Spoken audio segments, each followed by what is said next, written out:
Hello, everyone watching on YouTube and listening on Spotify. It's another episode of NRG Insights. And for those that don't know, we speak to influential people in the financial services market, whether that be from broking, lending, or any ancillary products into the business. So today, I am very lucky to have Chris and Joe from Bridgemore Capital join me. Thanks for joining me, boys. Thanks, Marcus. Thanks for having us. So tell people who don't know, you have to do it individually, but tell me about your financial services journey that got you to joint founders of Bridgemore.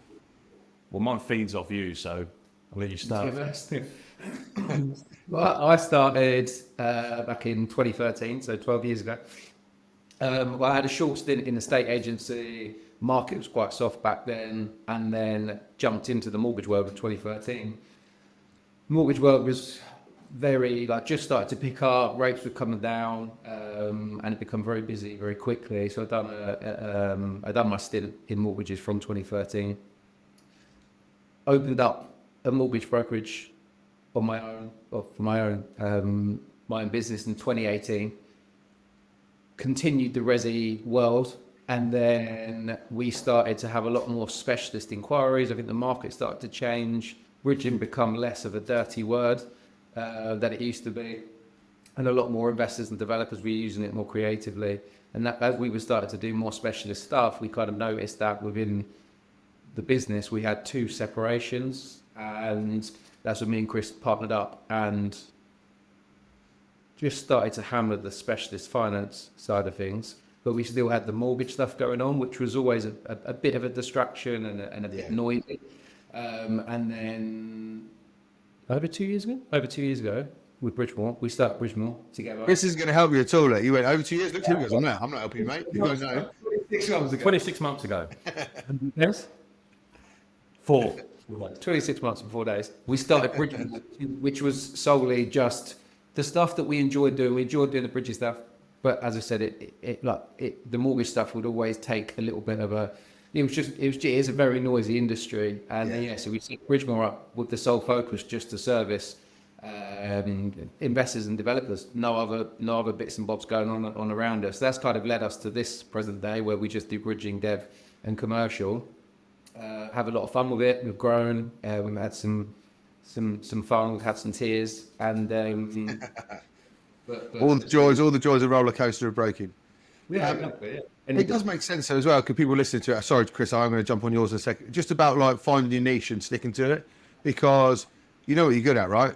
And also if you enjoy it more, you're better at it. So if you guys love that dev side of things, you love the commercial aspect, it makes sense, doesn't it? You try and be a jack of all trades and you end up half-assing everything.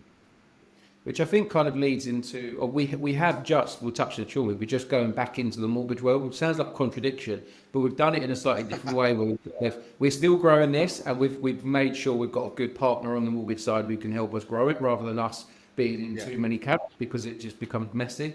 But it's something that's been quite... Have I mentioned to you before how that guy started in financial services? Only 3 or 4 times. Greenly forward if it comes over. I'm joking. What a firing. I know. Well, talent. So Chris, talk to me because yours is slightly different from Joe's, isn't it? How did you get into it, and how did you start to veer into the dev and commercial world? Yeah, mine was very, very different. So probably from 2011, I was in the world of selling off-plan and completed property investments for UK developers all around the country to UK and overseas investors. So very, very heavily in property, and run a team of 15, 20 people. And I think, and that's how me and kind of Joe connected. I think we came together because we had one of those blue whale situations where I had a big hotel opportunity for sale, and he had a client that was looking to buy a big hotel. Obviously, this 25 million hotel deal did not go through for $1 million. Yeah. Like all good deals, they fell by the wayside. Exactly, but Joe and I got talking. He was like, so, what are your plans for the future? I was like, well, I'm doing my mortgage exams. He said, why are you doing those? I went, well, just as an extra string to my bow. I've been in property for a long time. I've got a lot of connections. It's a good industry. I enjoy property investments, and I just want to increase my knowledge. He was like, well, don't ever go into doing homeowner mortgages because it's a lot of work. Obviously, he was living and breathing it in that moment. I was having a bad week. You was having a bad week, basically. Yeah, fuck Resi, do a commercial. Exactly. That's when we then kind of sat down and thought it would be a good idea to set up the specialist arm to his already successful mortgage business. So for 2 years, I then worked part-time alongside Joe, where we were working together on a few leads a week and just talking through the process, how it all works, the finance, etc. And then after that 2 years went by, that's when we sat down and went, well, look, this is going really well. We've both got really good networks within property. Joe is obviously an investor and developer himself as well. I've been doing investment stuff for 8 to 10 years. And that's kind of how the niche evolved and going into that specialist world. We like to talk to like-minded individuals that are like us and come from my background. And Joe walks the walk with a lot of the investing that he had already done at the time. And then Bridgemore launched 26 months and 4 days ago. 4 days ago, amazing. And look, it does help, right? I know I'm not putting words into your mouth, but you understand investors, right? You understand developers, you understand the pain side of things. Like, you're not just brokers, are you? You get it. Like, has that made a big impact for you when you, like you say, when you're talking the talk with developers and investors, etc.? Good and bad. I genuinely feel like over the last couple of years, I've probably been, there's times that I've been too cautious because I know, we both know how lenders can be. Yeah. Like some lenders have really good, some borrowers have really good experience with some lenders and not with others. It is what it is. It's just nature of the beast. But like when you've been hit with, I don't think the last couple of years being cautious though is the worst. Do you know what I mean? There's been times to be bullish and times to be relatively cautious. I think you've probably got it right. But I think it's not a problem because we want to push this. A lot of people come to us who don't have experience. Some have a little bit of experience, and they see the development world, they see the HMO world as like quite glamorous, and they want to get there. And it's not glamorous. It's hard. It's that it could be quite dangerous. Like if you make the wrong choice. So in answer to your point, Mark, I think us both being in and doing developments ourselves, me and Chris doing a project ourselves at the minute. We're constantly aware of how lenders react to certain things, not just pre-application but post-completion, what it feels like to hold the debt as a developer and how you finish stuff and building control and sales and refinance. When someone says, I've got this project, it's 20 units, and it'll be done in 6 months, I'm using this building control and all these things, it allows us to navigate it a little bit differently rather than just going, oh, let's get an application and this lender will lend. But it's like, there's so much more to it. Like the journey is, do you find that gives you more credibility with them as well, though? Because you can say, look, we've done this. We know that you're not going to get that in 6 months. You're not going to get that in 8 months. That exit isn't realistic. Do you find that? Do you lose business from that as well? Because obviously you're more realistic than other brokers who go, yeah, we'll just do it. The only time we've ever been threatened with losing business is because previously maybe a developer has been worried that we might steal their deal. But the conflict. Yeah, but we always have brokers who are lenders and stuff as well. You can't. There's a conflict in everyone's business. Exactly, but you know, I think. What do you think about that bit? What's your opinion? It's a really good point, and it sounds really like cliche, but it's a valid point. That people did used to be worried about sending projects over to us, especially in Essex, where it's kind of our patch as well. Yeah, it's small. You're in a bit of a broker centric place as well, aren't you? You know what I mean? Like it's easy to go, oh, they already do their own stuff. Like, but how did you overcome it out of interest? How do people? You just didn't ever rip anyone off, I suppose. Is the best way. Doing stuff. I found that the more people work with us, the more people. You mentioned it before we started recording, but their social media presence, all that stuff. We've got so much to lose. Taking a deal from someone like. What's it actually going to do? It earns us a little bit of money, and then in time, everyone hates it, not in 10 years, but like we want to be in here for 10, 20 years or longer. We want to be in this industry. We want to be a part of the industry. We've talked about that. A bit. So, sorry, I jump in all the time. Apologies. We've talked about that offline as well before, haven't we? About like it takes so long to build a reputation in this business, wherever you're in, whether it's mine, yours, broking, lending, recruiting, any bit. It takes so long to build up your reputation. Why would you fuck it up for one day? Like, you know what I mean? It's just not worth it. Because I liken it to like... Go on, sorry.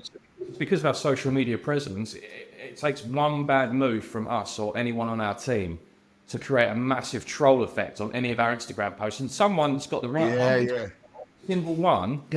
and absolutely destroy us. So it doesn't make it worthwhile to, take a development off someone, try and be sneaky with it. And that's what we try and teach our whole team about moral fibre and respecting clients and respecting each other and respecting the industry. Because you respect everything around you, you're going to do well. I think, it's so true. Go on, Joe. Sorry. I was just going to tail off from what Chris just said. In answer to that point of like, how did we do that? I think it's just being ourselves. And there's been times where we could have earned a lot more money in loads of different scenarios, and we've chosen not to. We work with mortgage brokers as an example. They might refer us a deal, and there's an opportunity for us to do something that they do and we do, but we'll refer it back, and people go, "Oh, you could have." You could have. And there's a million situations like that. And in the development / broker kind of crossover, 9 times out of 10, it's really hard to find profitable projects. So people think they're really profitable, and sometimes we go for an appraisal and they aren't. Firstly, so I'm not saying that's going to, that is the reason we don't steal deals, because all projects. But not making money off that one, I won't nick it.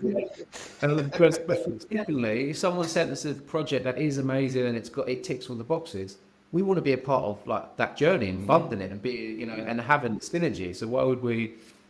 There's nothing in both of our kind of moral fibres to be trying to backdoor someone. It's just there, isn't it? As Chris said. Do you know what? On the flip side of that, I'm just playing devil's advocate because I 100% agree with that. I have the same values. I lose money from having them.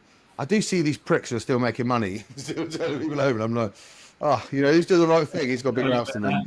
I do think it comes back on you. It's how you sleep at night, isn't it? It's so funny that you say that, because there's people in our industry. So there's a term we've all probably heard, loan to own. There's lenders in our industry that actively bridges. They lend money and they create loads of different scenarios. They know they're going to make that. They know they're going to own the business after the property afterwards.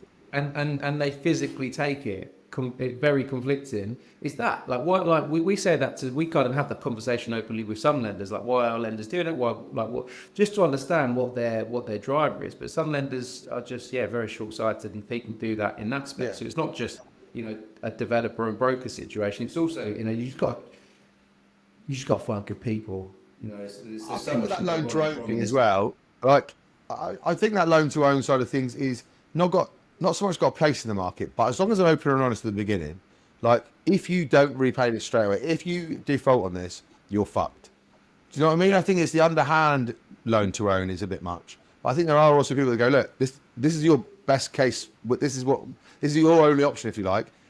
If you balls out of us, we're taking it. But I just think it's that not the clear communication ones that are a little bit sharky, when they're not as clear as to how quickly they'd be to repossess, etc.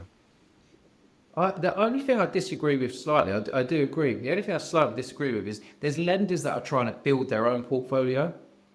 So the loan to own strategy, if you're going to repossess something because you've got first charge, you've got PGs and all that stuff, and you take the asset because you've given the borrower enough chances and you put it into auction and someone buys it and they get their money back and that's it.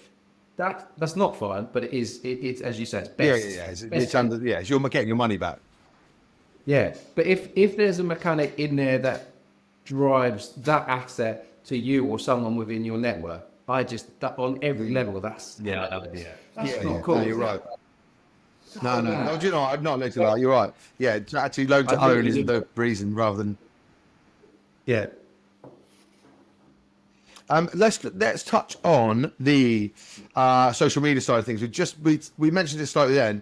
You guys are nailing it, aren't you? You're nailing the social media side of things. I think you'd be if you're honesty, and I don't know if it's just because it's a low bar, but you do really well. No, the social media stuff's been really, really good for us. It's created a lot more brand awareness about Bridgemore Capital. It's given, from my perspective, an insight into the individuals within our business.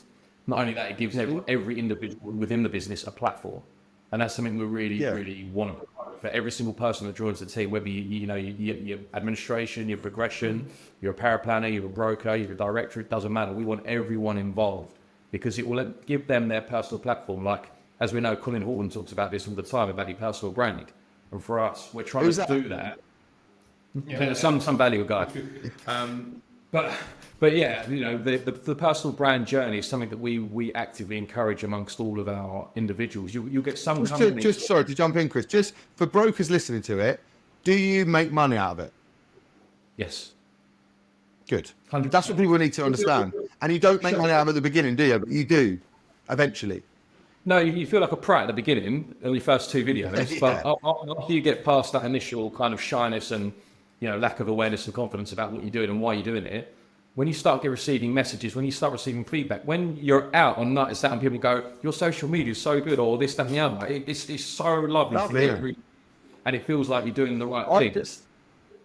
I had that conversation with Michael Dean at Avonmore, and he goes, "You do feel like a bit of a prick at the beginning." He probably didn't say he's a bit posh with me, but he said you do feel awkward at the beginning. He goes, "But it only takes one message, doesn't it? To someone going, oh, that really helped me out." I genuinely like, I'm not blowing smoke up your ass, I like it when you break the deals down, on the board, and you're like, because most people don't know, do they? They don't know what they don't know, and you're like, actually, because if you're sat at home and you've got like 20 grand to put on something, and you think, oh, that covers everything. And then you see that and you go, oh, fuck me, I didn't think about legal fees. I didn't think actually paying my broker. I didn't think about this. But without that, like that, you've just saved someone 20 grand for one because they'd spunk it. And you've then got a customer, haven't you? Because you're looking at it going, well, you've saved me money already. Like that resonates with me. You're already like an authority. It's a great touch. I think so. And so the ability for us to be able to share our knowledge, best practice, show confidence about who we are as a team, but also our individual personalities, and that we're not robots, we're not over polished and professional people. We're like the people watching. We are investors and developers ourselves. We know how it works. We know how to make deals stack. You'll get some brokers that will be sent deals and they'll fry to every single lender without even analysing it. Joe mentioned it earlier. No point. Yeah. To us, we analyse every single deal before we put it to a lender. So then we can work with the developer and say, well, actually, your build cost looks a bit high there, or are you sure that's correct? Or you could make a cost saving there before we'll put it to lenders, so that we can present to the lender with confidence and so that the deal stacks and they accept it.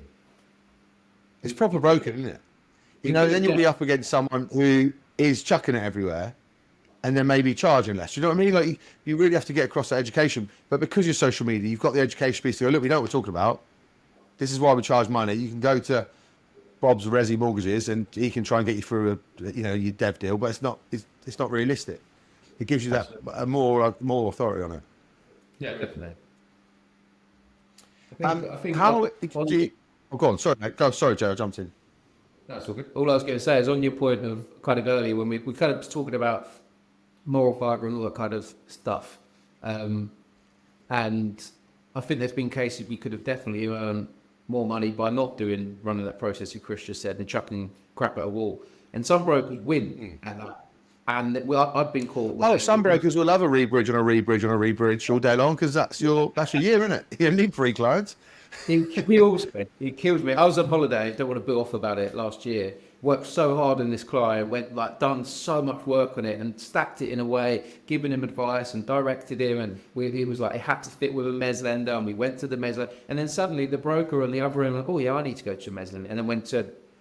And then the client's then trying to send my quotes to him, and then suddenly that broker's got the same staff as you, and I'm like, and then he won it. Yeah. And crap at a wall is like so frustrating, and then it becomes very transactional. Don't lose money though. In the long run, you don't. I get that. I'm up against people who throw shit at the wall all day long, and I'm doing the process which is best for the candidates and clients, and I do lose money from it. But you are better off in the long run.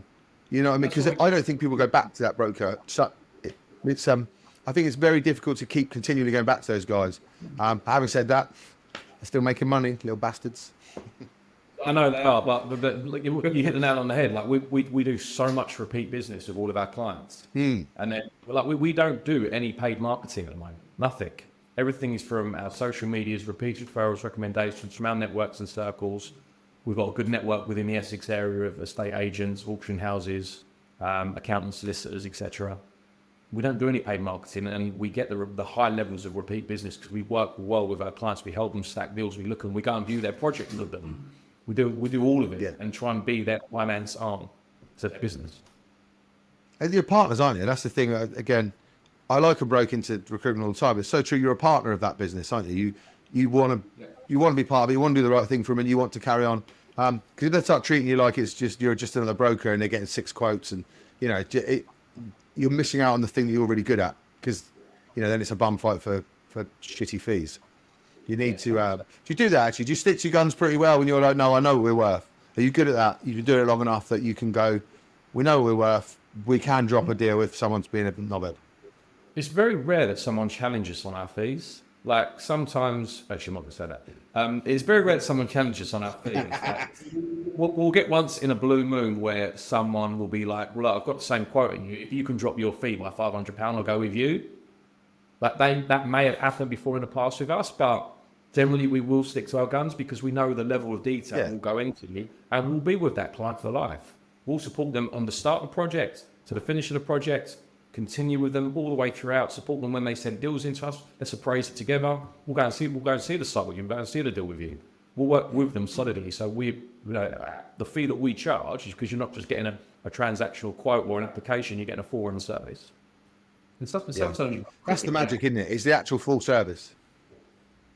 I think in our industry, there's a lot of brokers still winning with lenders paying them and then blagging to the client that they're not getting paid and all that stuff. So sometimes we'll just break it down and go, look, this is happening. This is the truth. This is where we're at. And Chris is right. Sometimes we do get people that are, trying to save a few £100 here and there. We're not saying we're not sensitive to the fact that, people have got we're all commercially aware, but it's not like you're not dropping your pants to beat someone because they've done a shit job. I think that's the main. And also, why are they asking for it? If they're asking for £500 off just because they're trying to beat that price, sometimes it's kind of like you crack on and you do your thing because you're not. Also, sometimes, like being honest, you do get if you're doing a decent deal, you might be getting paid 50 grand, 100 grand. So it would be silly to say, well, let's not have a conversation about it. If they're just trying to pull... Yeah, not that £500 off. No, mate. Yeah. I've got about £50,500 on this one. Yeah. I feel like it probably happened to us more at the start when we first launched. Yeah, you're right, actually. Yeah. But I think that's because you've got less authority at the start. I think that now, like I've never dropped my prices, but I have to because I'm blessed that I've got a client base. At the beginning, I don't know if it's that people sense it, or you probably just give away a bit more. That you're right. At the beginning, it's much. You want the business as well, right? We've all got our own money. We've got to feed the family and stuff. So it is interesting. You definitely give away a bit more at the beginning, don't you? 100%. And like you say, maybe it's the brand awareness that's increased really well for us, and the social media presence, the authority, like you mentioned. Maybe those things, as well as our own personal mindsets, all amalgamated together. I was going to say, and also it's that mindset of your time worth. Because someone said this to me the other day, actually, two young lads, great guys, they're just setting out, funnily enough, in broking, and they were saying, people keep saying, value your time. And he goes, my time's worthless at the moment. I've got no clients. He goes, so actually, I just need to go out and get as much business as I can. He goes, I don't know what people keep saying, value it. He goes, it's worth fuck all. I don't make any money. I went, yeah, good point, actually. So your worth goes up, doesn't it? Because actually, that your hourly rate was £100, now it's £200 or £300. So you do have to make that more money because people are paying you that. You don't want to lose out on that top echelon because you're dealing with everyone. Yeah. It makes total sense. Yeah. How do you guys deal with the new developer stuff? Because everyone wants to be in property, right? Everyone looks at it as fairly easy win. Maybe a bit delusional, and you obviously have to manage people's expectations. But you deal with that, right? You deal with the new guys coming in with a bit of cash, not really know what they're doing. How do you manage your expectations? You try and educate everyone. Yeah, it's not in a patronising way. No, it is pure education. It's like trying to advise people what the boundaries are, and also kind of saying, are you sure you want to go for it? Like, as an example, I'll get people that will come in and say, I want to do a 9-bed HMO straight off the bat. I'm like, what have you done before? Nothing. Own any assets? No, I live with my mum renting. And that's fine. I've saved up a little bit of cash. You've got 50 grand. Okay, that's fine. Maybe start off with a small refurb. Or if you want to go for an HMO, then do it. But go with a 6-bed all-en-suite HMO under permitted development. Don't go for these ones where you try and get planning, and if planning gets refused, and then you've got all this. Well, they've watched someone on YouTube saying 9-bed HMOs make the most money, yada yada. So you have got to have that. You are fighting the YouTube villains of how easy it is to make money. 100%, but we will still push back on them. We'll say, look, at the end of the day, if it is something you want to go for, we'll try and support your work with you on it. However, we do think that you should cut your teeth a little bit on something a little bit smaller, build up your experience. It's going to look better in the eyes of the lender. In the eyes of the lender, we're going to have more choices, which means you're going to get better rates, better LTVs, etc. So on your first one, let's lower the eyesight, and then on the next one, we can increase things because you're going to have more option in the lender pool as well, because you've now got experience behind you. Yeah. So you'll have a little bit more cash and a little bit more experience. You're going to get better rates, and you're going to get better options. That's interesting. I like it. Go on, sorry, mate. Sorry. Well, all I was going to say is like it also depends on the projects. Like going back to the the point of some clients come in and they have got profitable projects. If you've got someone coming in doing a refurb or a HMO, it's quite hard to be creative and split that up. There's ways to do it, but if someone comes in and they've got a 9-unit development and they've never done it before, we'd usually sit down with them and kind of educate them on what's needed in that. So you need assets. So is there anyone close to you who could be a business partner to bring in that side of the puzzle? Same as experience. We've got should you be JVing with a contractor for your first project because you've not got the experience and all that kind of stuff. So if someone's dead set on going to a development first of all, one, it'd probably be the worst thing they ever did. It shouldn't be the first thing they ever did. But we're still trying. There's no point of us saying, yeah, get your vow done, get your money vow done, get your legals done, spending 20 grand, and the lender's just going to pull it to pieces. We try and educate them on that, don't we? Pulling the team together, understanding and submissive. But yeah, Chris is right. We try and get them to do it boils back to your values thing as well, doesn't it? It's just doing the right thing. Yeah. Like you could bring in a broker fee, you could charge someone up front, you can do all that, knowing the deal's going to go nowhere. But fucking hard work, keep picking up new clients if you exist with love all the time. Makes it much easier to do the right thing in the long run. This is true. And that's what I've already done 26 minutes, by the way, and I said I'd try and keep you half hour. I haven't even touched the stuff that we talked about before. That's me. It's interesting, and it genuinely is as well. Like I said before, I'd love to talk about how. Well, we will actually. You're very different. Let's talk about like the leadership side of things. You're both very different, but you've obviously got the same values. How does it work as like a management structure? Like when what's the right way to put it? How did you decide who does what? Right. Say again? How do you think we're different? Personality-wise, you're very different. I would suggest. Yeah, I mean, not suggest. I know you both. You are. Yeah. Like Joe's nice. Chris is. Honestly, I'm joking. He doesn't know. They're both lovely, but you're very different. But I mean, how does it work when you're trying to grow the business? Have you already just signed job specs to each other, or are you kind of winging it a bit as to who's good at what, or where does it sit? Because there'll be brokers here that want to go into business with pals or people that they've done business with. What is it that makes the synergy work? First of all, going into business with someone is difficult, regardless of how well you know them or not. And we talk about this a lot. It's you know if you're in business with the right person by seeing how they perform when things go to shit and go wrong. And when things go wrong, how they act, how they respond, how they communicate and work with you is the real true teller of if you're in the business with the right person. And we've gone through the trenches in different scenarios and situations, work and personally. And we support each other no matter what's going on with work and personal and whatever each one of us needs at that given time or given moment. We've both had some periods over the past 2 years, work and personal, where we've had to look after each other. And that means taking a little bit more strain in the business at that given moment. And it works very well, very well. But we are yin and yang, and we do different things in different ways. Do we cross over? We do cross over, but then sometimes that crossover works really well because one of us will have an idea, the other one rolls onto it and says, well, actually, what about that, and that? And it only ever strengthens the direction that we might be moving. That is the magic. If you're both exactly the same, it's boring as shit because you both just nod at each other. You need that. To be creative and collaborative, you need to be a bit different. And don't get me wrong, we do tread on each other's toes sometimes in certain areas, and we might annoy each other in certain times as well, certain areas. I feel like because we're both quite driven, we've both got different energies. There's going to be days that one of us has got more energy than the other, one of us got something else going on, one of us got a little bit more drive one week to the next. It happens all the time, and I think, of course, you're going to drive each other mad. But that's kind of what allows the decisions to come out. Like as Chris said, you go, we're trying to deal with something, or is that the best way? As long as you haven't got ego is a hard thing to manage, especially.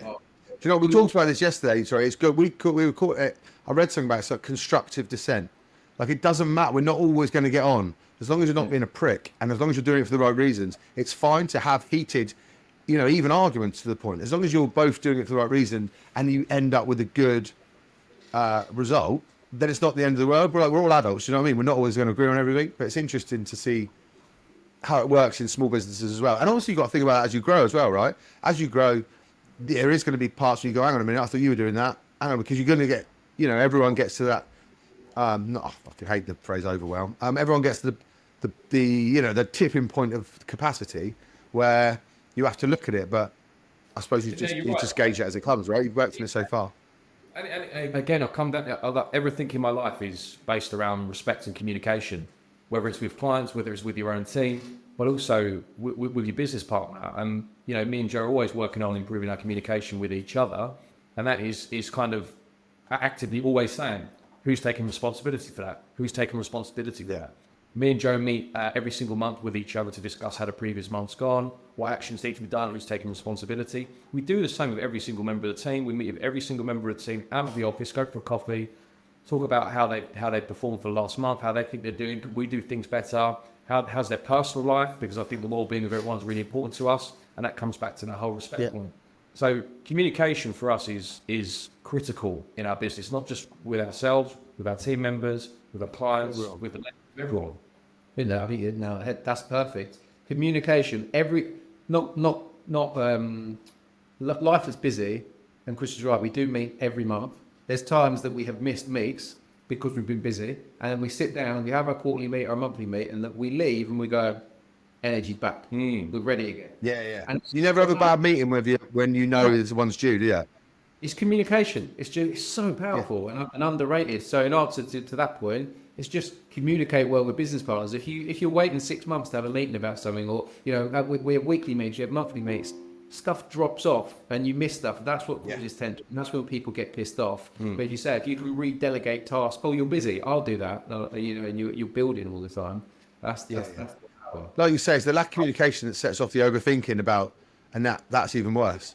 You know what I mean? Because nothing's as bad once you say it out loud and go, do you know what? We should have done this.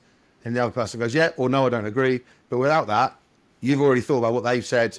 Do you know what I mean? Is the openness in it is so important, because it's way too easy to think, oh, they're not doing this. And actually, you don't know until you speak to each other.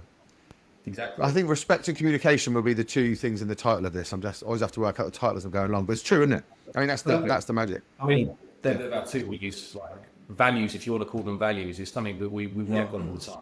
Respect is literally a value with Bridgemore, because we both deeply feel it. It's important. Yeah, and it shows as well. I'm not blowing smoke. I know you personally, but I'm not blowing smoke up your ass. It shows in a business where you've got that genuine respect. It's no, and then like you say, that then bounces off to your clients, bounces off to your staff. It makes it much easier to grow a business when everyone's of the same mindset. I think it's really important. Oh, we had. I think Joe had a CV not too long ago, or a while ago, and we over the past couple of years, Joe will always do the first screening call, and there's been people that have come in with massive black book of clients, but the ego was up here. So straight away, it's like, no face-to-face interview. It's not worth strap the back, no. Because we want to make sure that our team come to work enjoying the people that they're working with. Not feel intimidated, not feel nervous. And we always like to create a lovely mindset within the office, because that's what it's all about. We come to work, it's cliche, we come to work 45, 50 hours a week or whatever. And it's important that everyone enjoys it. We've been talking about it even more, but doing more stuff in the office, like playing basketball and stuff. Yeah, it's important, isn't it? It's important to think about how, it's hard to keep people happy all the time. Let's touch on this actually, because we're really open and honest about all of the things. You recently lost someone to lending. You've recently pulled someone from lending, and people will ask me this as well. So it's relative in the staffing side of things as well, which I don't know if you know, but I do that for a living. I have to say that because people think I just do a podcast. But so what's the benefit of bringing someone from lending and also from the broker side? What have you seen? Because you've now seen both sides, potentially losing a little bit, but you're gaining a little bit. Talk to me about how you grow the team, not just with another broker. I think it's personality driven, isn't it? It's like, I've seen people come from lending to broking, predominantly in resi, and they've come over really robotic, not a lot of, I'm not saying everyone's like this, but not a lot of sales, because it's very corporate.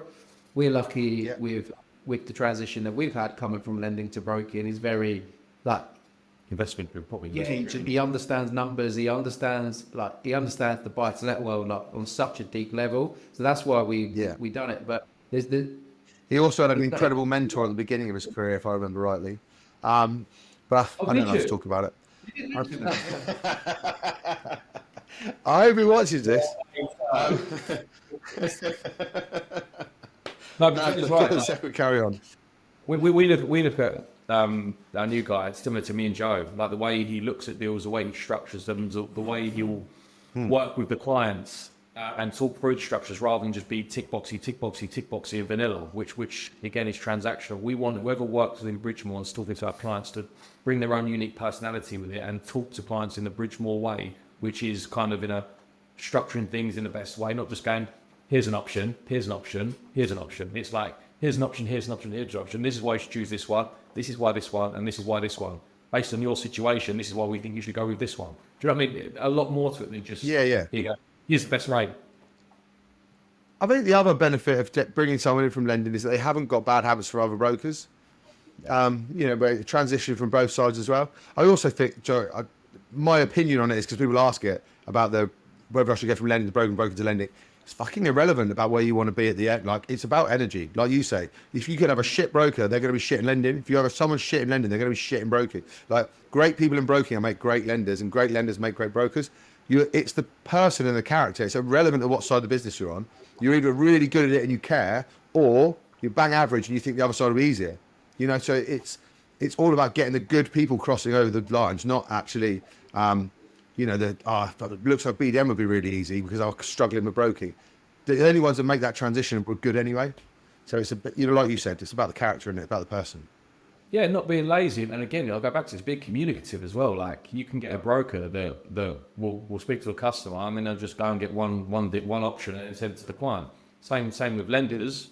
I speak to BDMs all the time. I've got some fantastic BDMs that we work with. I've got some other ones that never pick up the phone, or I'll send a quote, I won't get a quote back for 24 hours. I need a quote back within 3 hours.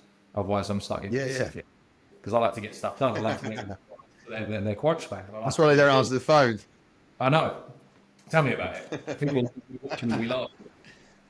Yeah, it's true though, isn't it? It's however good you are. If you're an amazing BDM, I'm sure you'd be an amazing broker.